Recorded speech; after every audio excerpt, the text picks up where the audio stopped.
the swimmers and coaches are warming up behind me, and the doors have just opened. So some fans are already headed to their seats. Here at the desk, I'm joined by Olympic legend DaraTorres with 5 Olympic Games and 12 medals to show she is simply a swimming goddess. Dara, right. welcome to the show. Thanks, Caitlin. Thanks for having me. All right, guys, are you ready for this? 84, 88, 92, 2000. Let's take a little bit of time off. 2008. Yes. Sarah, do you even know, do you take a step back and be like, oh, I was the first U.S. swimmer that qualified for 5 Olympics. Does that sink in? Does that still surreal? Or you're like, yeah, I know I did that. I actually didn't know I did that, so thank you for telling me. Right here. Yeah. No, I'm the type of person that always looks forward, and it's nice to know that I had the longevity in the sport. But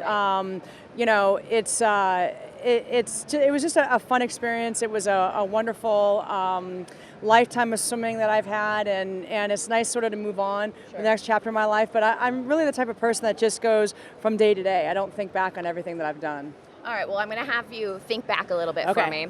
Do you remember your first Olympic trials race?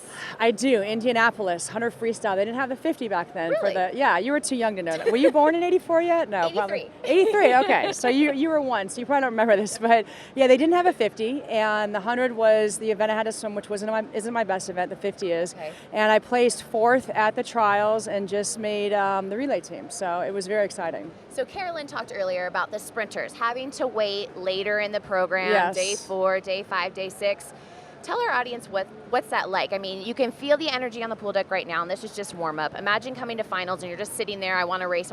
What's that like as a sprinter, having to wait so long to get up on the blocks? Well, what I would try to do is not get to trials too early, because Right. my events were always the last 4 days. So I would get here maybe 2 days before I had to swim, because if you're here waiting and the anticipation of wanting to swim, by the time you swim, you're like, oh, okay, I have to swim now, you know? So Right. you want to keep the excitement going and try to get here a little closer to when you have to swim.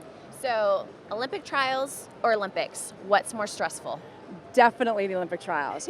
And I think it's because there are so many unbelievable swimmers here that it's so hard to qualify compared to the Olympic Games. Getting in the top 8 isn't, at least back when I swam, wasn't as hard. I know it's much harder now, but it's definitely more pressure at the Olympic trials. All right, so let's have a little fun. Okay. I enjoy my I like fashion. fun. Yes. And you obviously see, I'm not enjoying my fashion right now, sorry. Just woke up. but you've seen the sport evolve. Yes. And one of the biggest things that you've seen evolve are the bathing suits. We have some really cool pictures of all the suits that you've been through. Kind of talk geez. us through what was your first bathing suit like? Talk about the differences in the technology with your bathing suits, and just kind of talk us about all these different, let's call them styles. Styles, yeah, that's a nice, styles. technology has definitely evolved over the years. My first suit was an arena suit, and the less suit, the better. Yes. So, and that was because, oh my gosh, look at that that. That was in 2000. Oh God, it's getting worse and worse. You guys are going back in time. No, but yeah, that was an aquablade in 2000. But in 1984, the swimsuit material wasn't faster than your skin. So you'd go and get a massage and have the oil on your skin and have really not that much swimsuit on and dive in and swim. And obviously that's evolved over the years because the technology of the swimsuits, the material is faster than your skin. So the more material you have, the faster you go.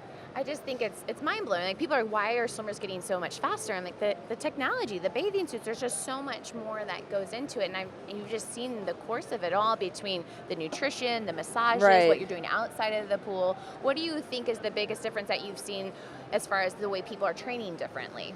I don't think they're pounding the yardage quite as much as they Right. used to, which I wish that I had that when I was younger.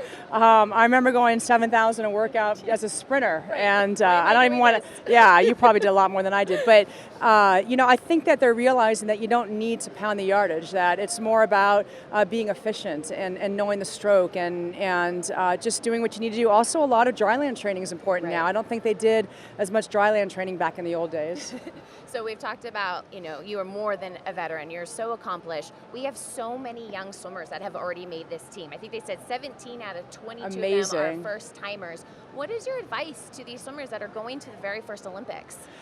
It's very nerve-wracking, but the way I try to explain it, I know you're probably too young for this, but there was a movie called Hoosiers, Oh, right. and Gene Hackman was the basketball coach for a young high school team, and they made it to the state championships, and he tried to explain them. He took a measuring tape and he measured the length of the basketball court and the height and said, look, this is just like in our high school gym. That's awesome. It's just there's more seats here, and it's just a bigger arena. So that's what you have to kind of get through to the young kids, is that, you know, it's a pool. You're used to doing this every day. Right. Yes, there's better competition once you get to the Olympic Games than probably you've experienced your whole year, and it's very, you know, you're wearing that USA on your back and on your cap, but know that it's the same pool you always swim in. I love that advice. It's just the title of the meet. Don't let it get in your head. Exactly. Don't Olympics get in your head. It's just a swim meet. small Yeah, meet, you just know. a little Yeah. meet. So in a second, we're going to hear from other national team members about the Ready Room. A little bit different setup at this trials. Do you have any Ready Room stories that stand out in your mind?